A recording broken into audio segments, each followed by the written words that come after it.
आज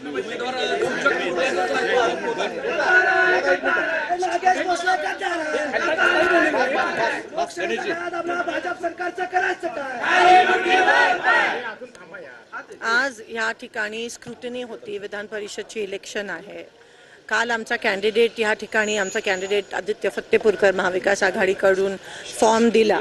10 अधिकृत सह्या त्या ठिकाणी केल्या होत्या आणि आज स्क्रुटिनीच्या वेळेस जो एक ज्यांनी सही केलेली त्याला भाजपच्या आमदारांनी वरून काही इन्स्ट्रक्शन आले असतील. भाजपच्या सगळ्या पदाधिकाऱ्यांनी त्याच्यावर प्रचंड दबाव आणला. त्याला पळवून नेलं, किडनॅप केलं खरं तर, आणि त्याला खोटा ॲफिडेव्हिट ह्या ठिकाणी सादर करण्याचा दबाव आणला की ही माझी सही नाही आहे. त्या माणसाचं आमच्याकडे रेकॉर्डिंग आहे. त्यांनी काल स्वतः आमच्या कॅन्डिडेटला फोन केला आणि सांगितलं की माझी सही घेऊन जा, म्हणजे खूप प्रचंड दबाव आहे. हे रेकॉर्डिंग आमच्याकडे आहे. ती सही त्याची आहे, दोन्ही सह्या त्याच्या आहेत आणि आमचा पूर्णपणे फॉर्म व्हॅलिड आहे. म्हणून आम्ही कलेक्टरना ह्या ठिकाणी निवेदन केलं, आरोना आणि त्यांच्या सहकार्याने, की ही स्क्रुटिनी ही पारदर्शक पद्धतीत होऊ देत. जर त्यांच्याकडे बहुमत आहे तर त्यांना भीती कसली आहे? काय सिद्ध करायचं गुंडागर्दी तुम्ही प्रयत्न करताय?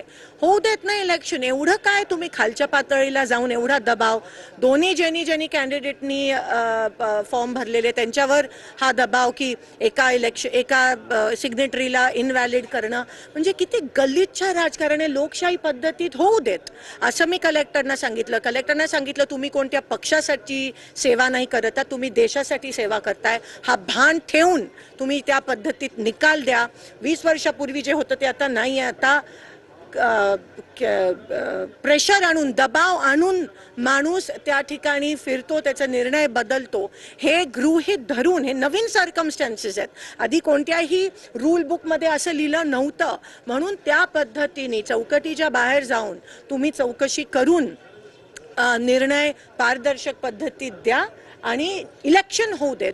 बिनविरोध नाही झाली पाहिजे, कारण का आम्ही सह्या 10 जणांच्या व्हॅलिड अधिकृत सह्या या ठिकाणी आणल्या.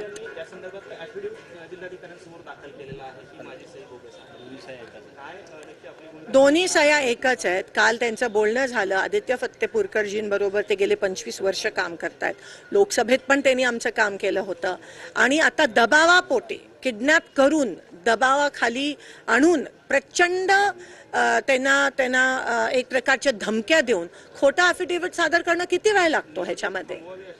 100% ह्याच्यामध्ये काय जर तुम्हाला तफावत जाणून आली तर ती निवडणूक स्थगित केली पाहिजे. बिनविरोध होऊ नका देऊ, कारण का हे व्हॅलिड आहे. हे दबावापोटी झालंय, भीतीपोटी झालंय. हे पूर्णपणे निष्पन्न होत आहे आणि म्हणून निवडणूक योग्य त्या पद्धतीत झाली पाहिजे, पारदर्शक पद्धतीत. आपल्या अर्जाची स्थिती काय? आपला उमेदवाराचा अर्ज बाद झालेला आहे? अजून निकाल देणार आहेत. निकाल द्यायच्या आधी आम्ही सगळे त्यांना भेटलोय. आमचं हिअरिंग पण त्या ठिकाणी झालंय आणि एवढीच अपेक्षाच करू शकतो कलेक्टरकडून. एक आशेचं किरण आपल्याकडे ह्या देशाचे अधिकारी आहेत जे पारदर्शकपणे होऊ शकतात. ते देश सेवा करतात, ते कोणत्या पक्षाची सेवा करत नाहीत. ह्याचा भान सगळ्या अधिकाऱ्यांनी ठेवावा.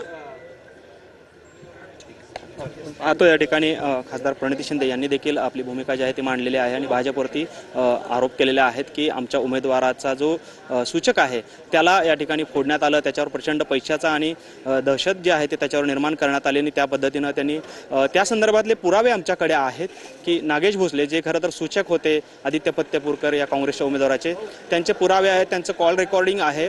त्यामुळे दबाव आणून भाजप ही निवडणूक जी आहे ती बिनविरोध करण्याचा प्रयत्न करते असा आरोप जो आहे त्या ठिकाणी खासदार प्रणिती शिंदे यांनी केलेला आपल्याला पाहायला मिळते.